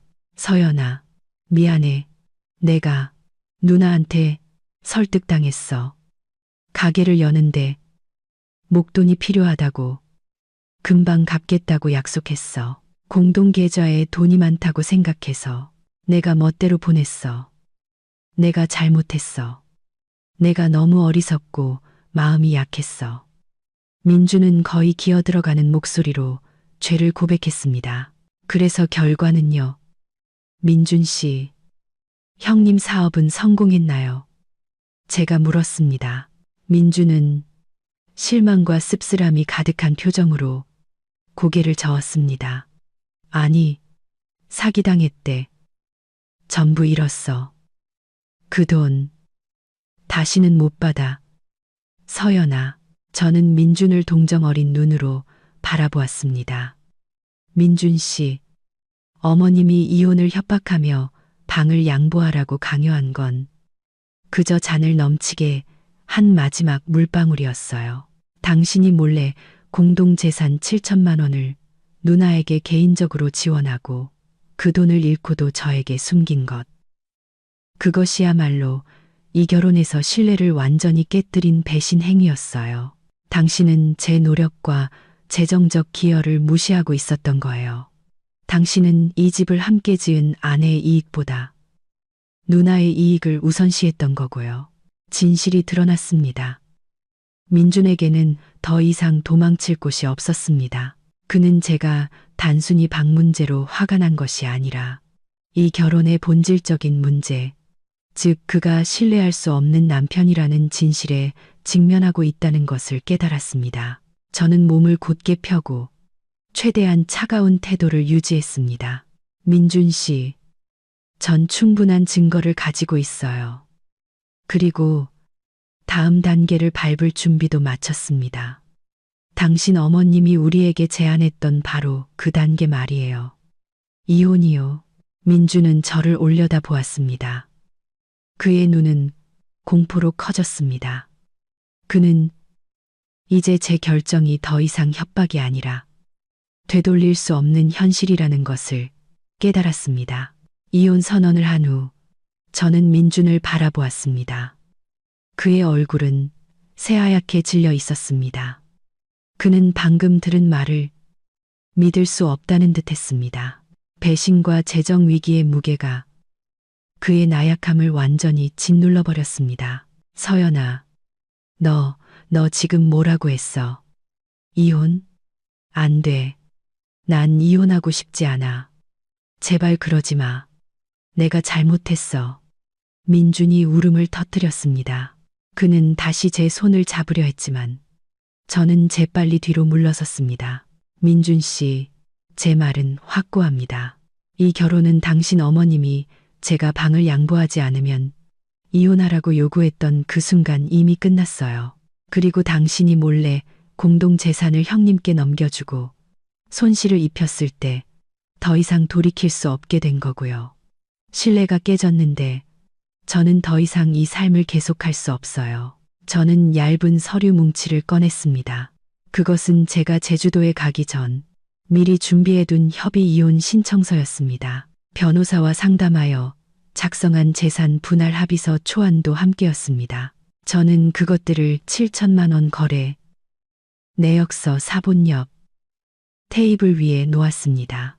민준 씨, 저는 초기 절차를 모두 마쳤어요. 남은 건 당신의 협조뿐이에요. 시끄럽게 소송까지 가고 싶지는 않아요.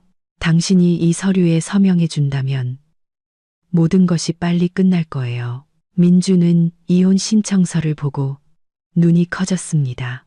서연아, 너 이걸 다 준비해뒀던 거야. 처음부터 이럴 계획이었어. 민준 씨, 이 집에 대한 제 기여는 당신 가족들 눈에는 아무 가치도 없었어요. 전 그저 제 자신을 지키고 있었을 뿐이에요. 저는 숨을 한번 깊게 들이쉬고 가장 중요한 문제인 손해배상 요구로 바로 들어갔습니다. 당신과 당신 가족이 저에게 입힌 손해와 증거에 근거해서 저는 당신에게 5억 원의 손해배상을 요구합니다. 민주는 거의 비명을 지르듯 소리쳤습니다. 5억, 서연아, 너 미쳤어. 내가 무슨 수로 5억을 마련해. 계산이 잘못된 거 아니야. 네가 낸 7억 원에 공동재산을 더해도 어떻게 5억이 돼? 저는 침착한 목소리를 유지하며 자세히 설명했습니다. 민준 씨, 5억 원에는 첫째, 제가 새로운 삶을 시작하기 위해 당신이 반드시 반환해야 할 제 초기 투자금 7억 원의 일부와 정신적 피해 보상금이 포함되어 있습니다. 둘째, 당신이 손실을 입힌 공동재산 7천만 원에 대한 제 몫의 보상금. 셋째, 이 사건으로 인해 제가 입은 은행이자 손실과 기회비용, 그리고 가장 중요한 것은 이 보상금은 남은 은행 대출금을 완전히 해결해서 이 집이 압류되어 헐값의 경매로 넘어가는 것을 막기 위함입니다. 당신이 협조한다면 집은 지킬 수 있겠지만 이 보상금을 지불해야 합니다. 난 5억 원 없어. 나더러 어디서 구하라는 거야. 민주는 절망했습니다. 민준 씨, 당신 개인 자산을 팔거나 대출을 받거나 아니면 이 아파트를 팔아서 제게 지불하면 됩니다. 아파트를 팔고 나서 제 돈 7억 원, 남은 은행 대출금, 그리고 당신이 잃어버린 7천만 원을 제외하면 당신 손에 남는 돈으로는 편안한 삶을 살기 힘들 겁니다. 민준 씨, 선택하세요. 이혼하고 돈과 집을 모두 잃거나 아니면 5억 원을 배상하고 제가 소송을 취하해서 이 집을 지키거나요. 제가 5억 원이라는 숫자를 제시하자 방 안은 무거운 침묵에 잠겼습니다. 민주는 소파에 주저앉았습니다. 그는 고개를 숙였고 어깨는 떨리고 있었습니다. 그는 더 이상 논쟁하거나 저항할 기력조차 남아있지 않았습니다. 그는 자신의 나약하고 잘못된 결정들에 의해 완전히 짓밟혔습니다. 서연아, 날 망하게 할 작정이야. 민준이 씁쓸하고 고통스러운 목소리로 내뱉었습니다. 민준 씨, 제가 당신을 망하게 하는 게 아니에요. 당신이 우리와 우리 재산을 지키는 대신 당신 가족의 이기심을 지키기로 선택했을 때 당신 스스로를 망하게 한 거예요. 저는 그저 재정적 신뢰를 깨뜨리고 공동재산에 손실을 입힌 당신의 행위에 대해 책임을 지라고 요구하는 것뿐이에요. 저는 여전히 필요한 냉정함을 유지하며 대답했습니다. 바로 그때 안방문이 열렸습니다. 모든 대화를 엿듣고 있던 신우이가 분노와 공포에 찬 얼굴로 걸어 나왔습니다. 올케, 너 지금 뭐라고 했어? 5억, 너 미쳤어? 어떻게 그런 말도 안 되는 돈을 요구할 수가 있어? 우리 가족 전부를 길바닥에 나앉게 할 셈이야. 신우이는 제게 곧장 다가와 손가락질을 했습니다. 저는 신우이를 돌아보았습니다. 제 눈빛은 얼음장처럼 차가웠습니다. 형님, 다시 한번 말씀드리지만 이 일은 저와 민준 씨의 문제입니다. 형님은 우리 부부의 공동재산 7천만 원을 손실시켰어요. 형님에게도 책임이 있지만 저는 민준 씨에게 보상을 요구하고 있습니다. 형님이 아니고요. 더 이상 저희 부부의 사적인 대화에 끼어들 권리가 없으세요. 나는 얘 누나야. 내 동생을 지킬 권리가 있어. 신우이가 반박했습니다. 네, 어떻게 민준 씨를 지키셨죠? 그를 꿰어 공동 자금을 받아내 사업에 실패하고 그를 집을 잃을 위기에 빠뜨리는 방식으로요. 형님, 은행 대출금이 제때 상환되지 않아서 이 아파트가 곧 경매에 넘어갈 거라는 건 아세요? 형님이 지금 편안하게 쉬고 있는 바로 그 안방이 있는 집 말이에요. 저는 조금도 봐주지 않고 직설적으로 말했습니다. 그 말을 들은 민주는 더욱더 무너져 내렸습니다. 그는 신우이를 돌아보았습니다. 그의 눈에는 원망이 가득했습니다. 누나, 방으로 돌아가. 이건 우리 부부 문제야. 누나가 이미 충분히 일을 크게 만들었어. 신우이는 멍하니 서 있었습니다. 신우이에게서 전화를 받은 시어머니도 서둘러 아파트로 달려왔습니다. 그녀는 들어서자마자 서로 마주 선 저와 민준, 그리고 충격에 빠진 신우이를 보았습니다. 무슨 소란이야? 서연아, 너 돌아왔구나. 당장 계좌에 돈 다시 넣어놔. 이런 식으로 집안을 망치는 짓은 용납 못해. 시어머니는 여느 때처럼 권위적인 목소리로 소리쳤습니다. 저는 시어머니를 보았습니다. 제 눈에는 조금의 두려움도 없었습니다. 네, 어머님, 저 돌아왔어요.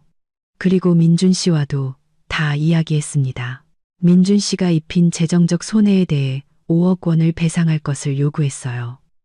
그렇지 않으면 저는 이혼 서류에 서명하고 이 집은 은행이 처리하도록 둘 겁니다. 시어머니는 민준을 보았습니다. 아들의 넋이 나간 얼굴을 보고 그녀는 진짜 두려움을 느끼기 시작했습니다. 그녀는 저를 향해 다시 권위를 세우려 했습니다. 네가 감히 날 협박해? 그런 말도 안 되는 돈은 요구할 수 없어. 민주는 어머니와 누나를 올려다보았습니다. 그의 눈에는 고통과 함께 혹독한 현실에 대한 깨달음이 담겨 있었습니다.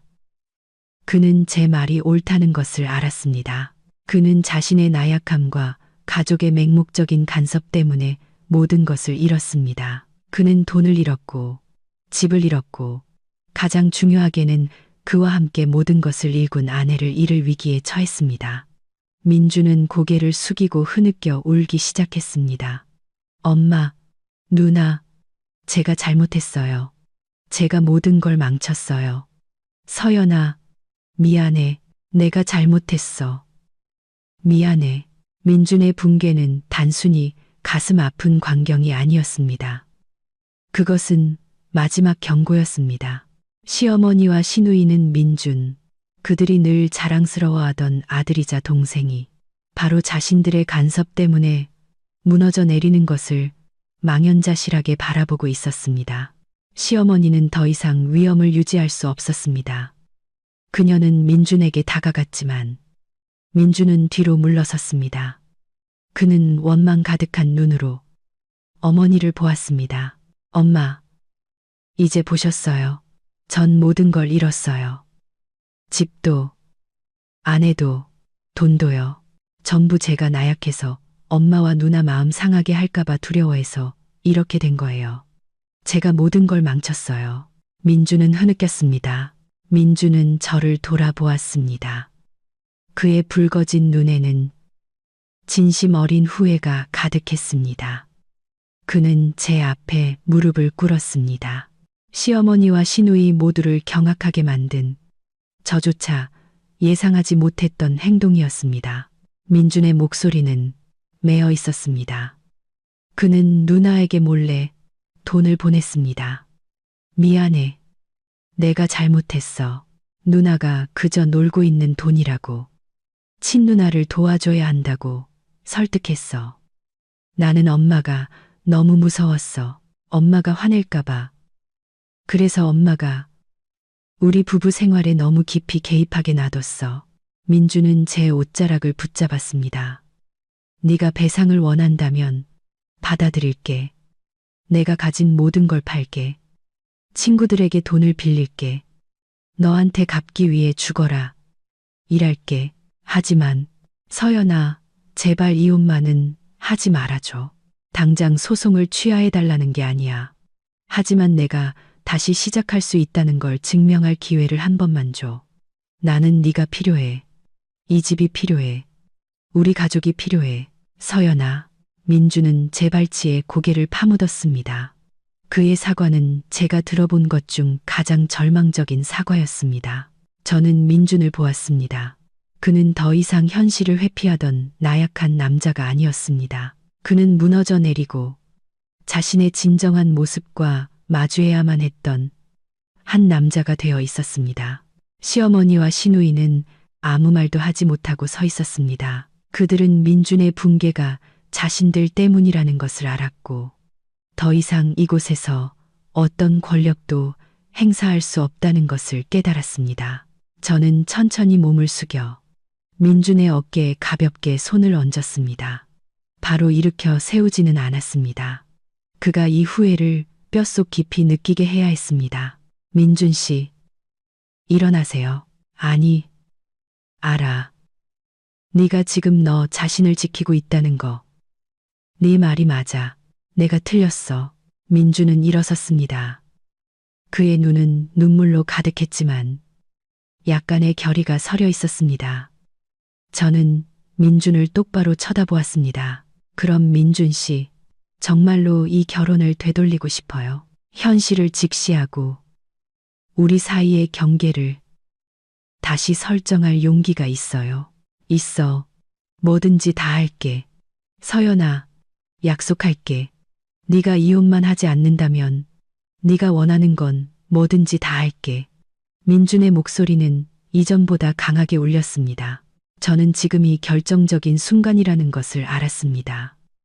절대적인 보장 없이는 양보할 수 없었습니다. 저는 타협 불가능한 조건들을 제시해야 했습니다. 민준의 절대적인 약속을 듣고 나서 저는 모든 권력이 제 손에 있다는 것을 알았습니다. 민준의 후회는 진심이었지만 그것은 모든 것을 잃을 위기에 처했을 때의 절망에서 비롯된 결과일 뿐이었습니다. 저는 공허한 사과만으로는 만족할 수 없었습니다.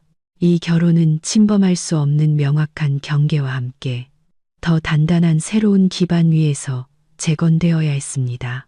저는 민준을 그리고 방구석에 조용히 서 있는 시어머니와 시누이를 번갈아 보았습니다. 민준 씨, 이 결혼을 되돌리고 싶다고 했죠.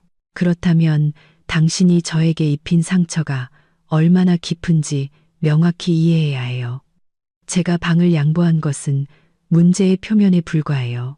그건 당신이 이 아내와 공동 소유주에 대해 얼마나 나약하고 무례한지를 보여준 잔을 넘치게 한 마지막 물방울이었을 뿐이에요. 저는 잠시 말을 멈추고 민준의 얼굴을 응시했습니다. 그는 제 시선을 피하지 못했습니다. 핵심적인 문제는 신뢰의 배신이에요. 당신이 제게 한마디 상의도 없이 공동재산을 형님께 넘겨준 것.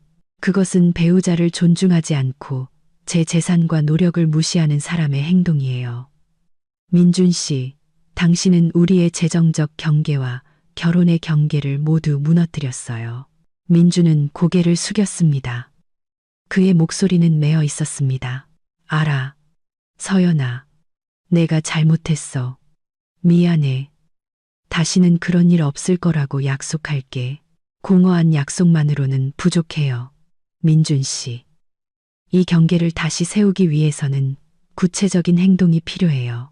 우리 부부의 삶은 독립적이며 어머니든 누나든 그 누구도 개입할 권리가 없다는 것을 당신이 이해해야 해요. 당신이 우리의 작은 가족을 지키기 위해 나서지 않는다면 이 결혼은 더 이상 존재할 수 없어요.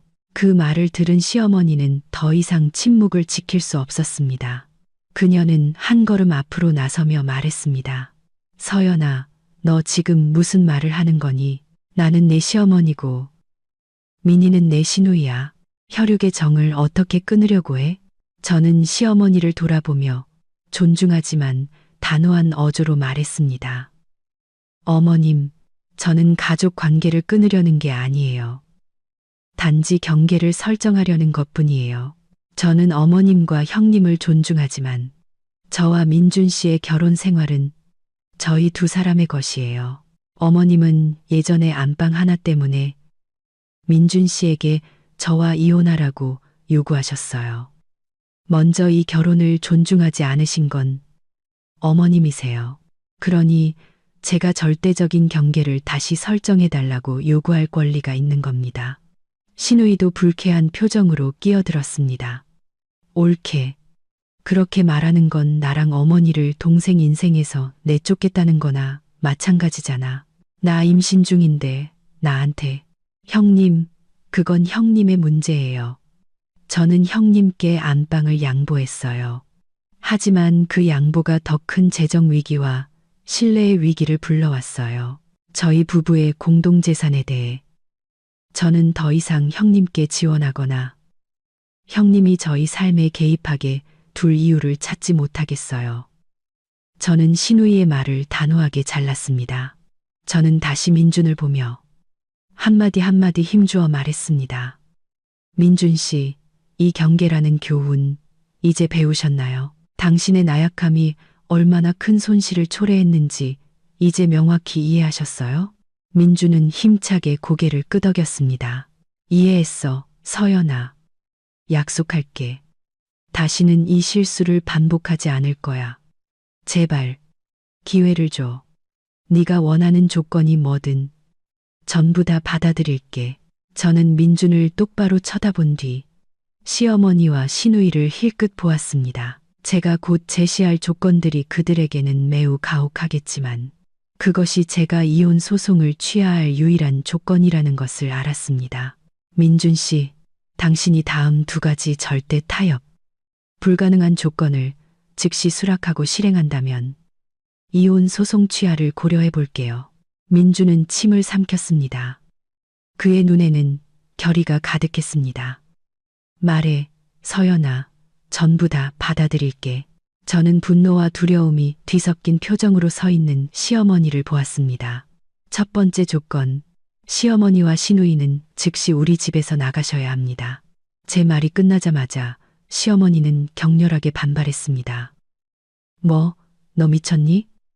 내가 감히 시어머니랑 시누이를 집에서 내쫓아. 이 집은 내 아들 집이야. 시누이도 소리쳤습니다. 옳게. 너무하잖아. 나 임신 중인데 길바닥에 나 앉으라는 거야. 민주는 즉시 어머니와 누나를 돌아보았습니다. 그의 얼굴은 엄격했고 처음으로 절대적인 강인함을 보였습니다. 엄마, 누나, 제발 조용히 좀 해줘요. 두 사람이 이미 충분히 개입했어요. 이제 저희 부부가 알아서 해결하게 놔두세요. 저는 서연이의 이 조건을 받아들이겠습니다. 민주는 저를 다시 보며 고개를 끄덕였습니다. 첫 번째 조건 받아들일게, 서연아. 내가 엄마랑 누나한테 얘기해서 오늘 바로 나가시라고 할게. 저는 고개를 끄덕였습니다. 민준의 단호함은 제 결정에 대한 믿음을 더해 주었습니다. 저는 두 번째 조건을 이어갔습니다. 두 번째 조건. 민준 씨는 어머니, 시누이를 포함한 가족 그 누구도 우리 부부의 사생활, 재정, 그리고 결정에 개입하는 것을 절대 허용하지 않겠다고 약속해야 합니다. 만약 앞으로 아주 작은 개입이라도 발생할 경우 저는 즉시 이혼 절차를 다시 시작할 겁니다. 그리고 그때의 보상금은 5억에서 끝나지 않을 거예요. 민주는 조금도 망설이지 않았습니다. 그는 이것이 결혼을 구하기 위한 생존 조건이라는 것을 알았습니다. 이 조건이 없다면 모든 것이 반복될 것이라는 것을 알았습니다. 두 번째 조건도 받아들일게. 서연아, 약속해. 내가 직접 그 경계를 설정할게. 내가 우리 보금자리를 지킬게. 다시는 엄마랑 누나가 개입하게 두지 않을게. 내가 모든 걸 책임질게. 민주는 제 손을 잡았고 이번에는 저도 손을 빼지 않았습니다. 그렇다면 민준 씨, 행동으로 증명하세요. 당신의 단호함을 제게 보여주세요. 당신이 가장 먼저 해야 할 일은 지금 당장 어머님과 형님이 집에서 나가는 것을 돕는 겁니다. 민주는 시어머니와 시누이를 돌아보았습니다. 그의 얼굴은 단호하면서도 마음 아파 보였습니다. 엄마, 누나, 죄송하지만 전 결정했어요. 두 분은 지금 당장 제 집에서 나가주셔야 해요. 제가 큰 실수를 저질렀고 이 결혼과 이 집을 지키기 위해 서연이의 조건을 따라야만 해요. 시어머니는 이 현실을 받아들일 수 없었습니다. 그녀는 증오의 찬눈으로 저를 쳐다보았지만 민준이 제 편에 섰기 때문에 아무것도 할 수 없었습니다. 민준아, 네가 감히 네 아내 때문에 이 엄마랑 네 누나를 내쫓아. 시어머니가 소리쳤습니다. 엄마, 내쫓는 게 아니에요. 그냥 경계를 다시 설정하는 거예요. 엄마가 이걸 받아들이지 않으시면 저와 서연이는 이혼할 거고 그럼 저와 엄마 모두 모든 걸 잃게 돼요. 엄마랑 누나, 짐 챙기세요. 제가 새로운 거처를 찾는 건 도와드릴게요. 시누이는 눈물로 민준의 마음을 흔들려고 했습니다. 민준아, 나 임신했어. 어떻게 그렇게까지 잔인할 수가 있어. 민준은 고개를 돌렸습니다. 그는 감정을 이용한 이런 말들에 너무나 지쳐 있었습니다. 누나, 내가 이미 충분히 해줬어. 누나는 내 돈을 가졌었고 내 아내의 안방에서 지냈어. 이제 나는 내 인생을 구해야 해. 엄마 집에 잠시 가 있거나 다른 아파트를 구해. 미안해. 민준의 단호한 말은 모든 논쟁을 끝냈습니다. 시어머니와 시누이는 자신들이 처참하게 패배했다는 것을 알았습니다. 민준의 단호함은 제가 오랫동안 기다려온 행동이었습니다. 그는 저를, 이 결혼을, 그리고 가족의 간섭으로부터의 독립을 선택했습니다. 제가 최후 통첩을 보낸 지 몇 시간 만에 민주는 조건을 성실히 이행했습니다. 그는 피곤하지만 단호한 표정으로 직접 어머니와 누나의 짐을 싸는 것을 도왔습니다. 시어머니와 시누이는 침묵과 극도의 씁쓸함 속에서 떠났습니다. 시어머니는 제 얼굴은 쳐다보지도 않고 문을 나서기 전 실망 가득한 눈으로 민준을 한번 쏘아볼 뿐이었습니다. 임신한 몸으로 동정을 얻으려던 시누이의 노력도 민준을 흔들지 못했습니다. 그들은 짐과 함께 소리 없는 원망을 짊어지고 자신들이 마음대로 할 수 있다고 생각했던 아파트를 떠났습니다. 문이 닫힌 후 조용한 아파트에는 저와 민준만이 남았습니다. 안방은 다시 비워졌습니다. 민준은 저를 돌아보았습니다. 그의 눈에는 고마움과 후회가 가득했습니다. 서연아, 네가 요구한 대로 했어. 엄마랑 누나는 떠났어. 다시는 그 누구도 우리 부부 생활에 개입하게 두지 않겠다고 약속할게. 내가 이 경계를 지킬게. 저는 민준에게 다가가 그의 눈을 똑바로 쳐다보았습니다. 민준 씨, 그 약속 꼭 지키길 바라요. 오늘 당신의 행동이 우리 결혼을 구했어요. 이혼 신청과 손해배상 요구는 잠시 보류할게요. 민주는 수톤에 짐을 내려놓은 듯 안도의 한숨을 내쉬었습니다. 고마워. 서연아, 정말 고마워. 민준 씨, 지금 가장 중요한 건 고맙다는 말이 아니에요. 우리는 당장 이 재정 위기를 해결해야 해요. 저는 휴대폰을 꺼내 전원을 꺼두었던 보조 계좌를 다시 확인했습니다. 은행의 알림을 계속 주시하고 있었습니다. 은행이 가장 강력한 조치를 취하기까지 몇 시간밖에 남지 않았다는 것을 알았습니다. 민준 씨, 은행 대출금이 너무 오래 연체됐어요. 제가 인출했던 3억 5천만 원을 제 개인 은행 계좌로 다시 이체할게요. 그리고 그 돈으로 이 아파트에 남은 주택담보대출 전액을 상환할 거예요. 더 이상 은행이 집을 압류할까봐 걱정하지 않아도 돼요. 민주는 놀랐습니다. 대출을 전부 갚겠다고. 하지만 왜 공동 계좌가 아니라 전부 다. 민준 씨, 이 사건 이후로 당신이 개입할 수 있는 통제 범위 안에 큰 돈을 두는 것에 대한 신뢰를 잃었어요. 제가 대출금을 전액 상환한다는 것은 이 아파트가 원래 서류대로 78%의 제 소유권이 완전히 확립되고 더 이상 부채에 얽매이지 않는다는 것을 의미해요.